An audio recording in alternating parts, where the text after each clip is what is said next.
Assalamualaikum warahmatullahi wabarakatuh. Perkenalkan, saya Siti Aisyah dengan NIM 23046101. Nah, pada video kali ini saya akan menjelaskan tentang latar belakang sejarah Proklamasi Kemerdekaan Indonesia hingga detik-detik bersejarah pada 17 Agustus 1945.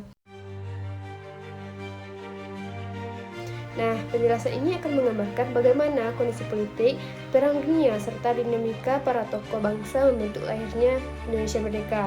Nah, pada materi yang pertama itu, kita akan membahas latar belakang sejarah proklamasi kemerdekaan.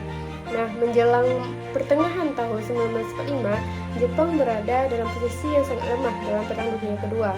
Nah, kekalahan Jepang di berbagai front, terutama setelah pemboman Hiroshima pada 6 Agustus dan Nagasaki pada 9 Agustus 1945 menyebabkan Jepang tidak lagi mampu mempertahankan kekuasaannya di Indonesia. Nah, situasi ini menciptakan kekuasaan, sebuah kondisi yang membuat para pemimpin Indonesia itu melihat peluang besar untuk menyampaikan kemerdekaan.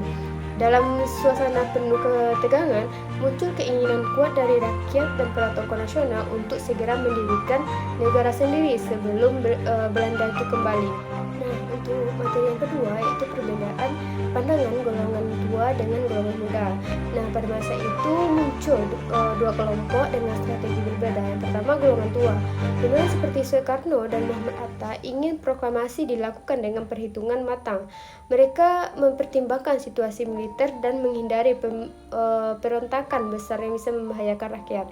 Nah, sementara golongan muda seperti pemuda Menteng, Soekarni, Wikana, dan Kairo Saleh menuntut agar kemerdekaan diproklamasikan secara cepat. Nah, bagi mereka proklamasi tidak boleh dipengaruhi Jepang sedikit pun. Kemerdekaan harus murni lahir dari tekad bangsa itu sendiri. Nah, perbedaan pandangan inilah yang memicu ketegangan yang cukup tajam menjelang 17 Agustus tersebut. Nah, untuk materi selanjutnya itu tentang peristiwa Rengas Dengklok, di mana ketegangan antara kedua kelompok akhirnya mencapai puncak pada tanggal 16 Agustus 1945. Golongan muda membawa Soekarno dan Hatta ke Rengas Dengklok sebagai sebuah daerah di Jawa Barat. Nah, tujuannya bukan untuk menculik, tetapi untuk mengamankan Soekarno dan Hatta dari pengaruh Jepang dan mendesak agar proklamasi segera dilaksanakan. Nah, di Rengas Dengklok, golongan muda menegaskan bahwa Jepang sudah kalah dan tidak lagi berhak menentukan nasib Indonesia.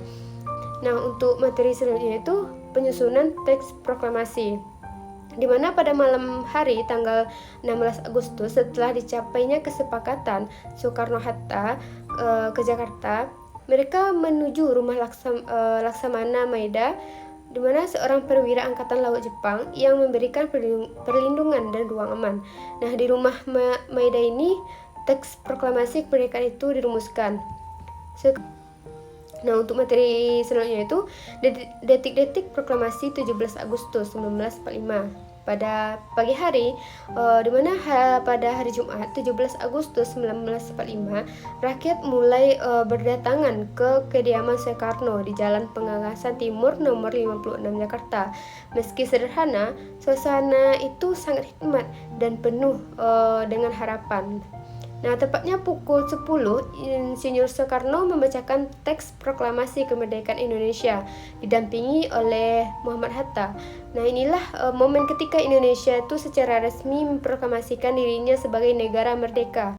Nah, demikianlah penjelasan mengenai latar belakang hingga detik-detik proklamasi kemerdekaan Indonesia 17 Agustus 1945. Nah, semoga video ini bisa memberikan pemahaman yang lebih jelas mengenai perjuangan panjang dan penuh drama yang menuntun Indonesia menuju kemerdekaan. Sekian dari saya. Assalamualaikum warahmatullahi wabarakatuh.